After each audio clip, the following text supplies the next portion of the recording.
Bismillahirrahmanirrahim. Assalamualaikum warahmatullahi wabarakatuh. Perkenalkan, nama saya Naura Gina Aulia dari Prodi Perbankan Syariah kelas 3B dengan NIM 21040200043. Pada kesempatan ini saya akan memaparkan materi tentang riba dan jenis-jenisnya. Langsung saja, pengertian riba. Di antara akad jual beli yang dilarang dengan pelarangan yang keras antara lain adalah riba.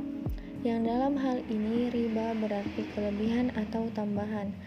Secara bahasa bermakna tambahan, tumbuh dan menjadi tinggi.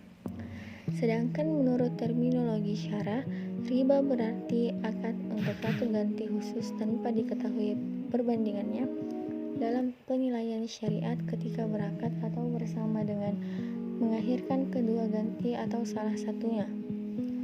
Pengertian riba di dalam kamus adalah kelebihan atau peningkatan atau surplus.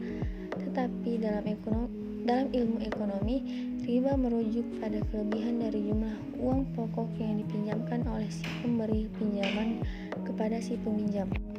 Dalam Islam, riba secara khusus menunjuk pada kelebihan yang diminta dengan cara yang khusus. Selanjutnya, dasar hukum riba. Yang pertama, dalam Al-Quran.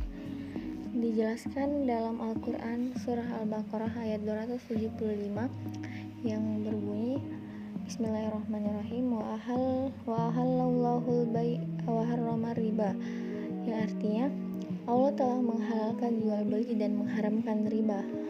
Surah Al-Baqarah ayat 275. Selanjutnya dalam hadis. Dalam hadis, Nabi SAW juga memerintahkan agar seorang muslim menjauhi riba. Riba termasuk salah satu dari 7 dosa besar. Nabi SAW bersabda, "Jauhi 7 hal yang membinasakan." Para sahabat berkata, "Wahai Rasulullah, apakah itu?" Beliau bersabda, "Syirik kepada Allah, sihir, membunuh jiwa yang diharamkan Allah tanpa hak, memakan harta riba, memakan harta anak yatim, lari dari medan perang, dan menuduh wanita beriman yang lalai berzina." Selanjutnya, riba dalam ijma. Hukum riba adalah haram. Pendapat ulama tentang ilat riba, ulama sepakat menetapkan riba fadl pada 7 barang, seperti terdapat pada nas, yaitu emas, perak, gandum, syair, kurma, garam, dan anggur kering. Pada benda-benda ini, adanya tambahan pada pertukaran sejenis adalah diharamkan. Selanjutnya, jenis-jenis riba. Yang pertama, riba qard. Riba qard adalah suatu manfaat atau tingkat kelebihan tertentu yang disyaratkan terhadap yang berutang atau muqtarid. Lalu yang kedua, riba fadl. Riba fadl adalah riba yang terjadi apabila melakukan kegiatan tukar-menukar dua barang yang sama jenis tetapi ukurannya berbeda dari syarat yang telah disepakati. Perbedaan takaran tersebutlah yang menjadi riba. Lalu yang ketiga, ribayat, yaitu berpisah sebelum timbang terima. Yang keempat, riba nasiah.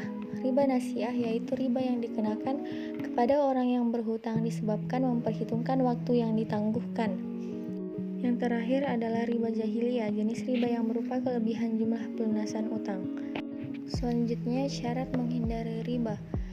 Syarat menjual suatu barang supaya tidak menjadi riba yaitu yang pertama, menjual emas dengan emas, perak dengan perak, makanan dengan makanan yang sejenis, misalnya beras dengan beras, hanya boleh dilakukan dengan 3 syarat, yaitu serupa timbangan dan banyaknya, tunai, serta timbang terima dalam akad atau ijab kabul sebelum meninggalkan majelis akad. Yang kedua, menjual emas dengan perak dan makanan dengan makanan yang berlainan jenis, misalnya beras dengan jagung, hanya dibolehkan dengan 2 syarat, yaitu tunai, lalu timbang terima dalam akad sebelum meninggalkan majelis akad atau takabul qabla tafarruq. Baik, mungkin cukup sekian pemaparan materi dari saya tentang riba dan jenis-jenis riba. Kurang dan lebihnya mohon dimaafkan. Wabillahi taufiq wal hidayah. Wassalamualaikum warahmatullahi wabarakatuh.